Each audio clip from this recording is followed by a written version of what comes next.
Welcome viewer, I am Murugan S. This video tutorial describes, Bootmgr is missing, press ctrl+alt+del to restart fix. Boot with Windows 7 bootable CD.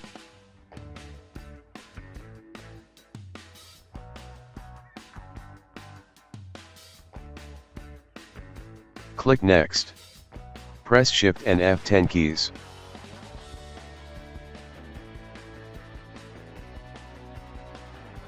Type Bootmgr /fixboot.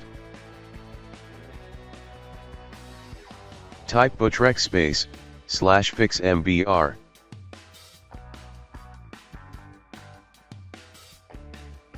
Type Bootmgr /rebuild bcd.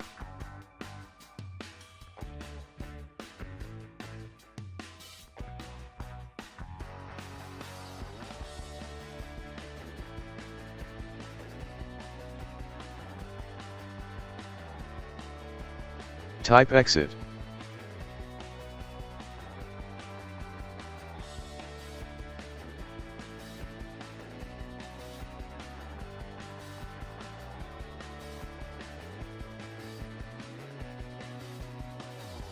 I hope this video tutorial helps to you. Please like, share and don't forget to subscribe my channel. Thank you very much. See you next video.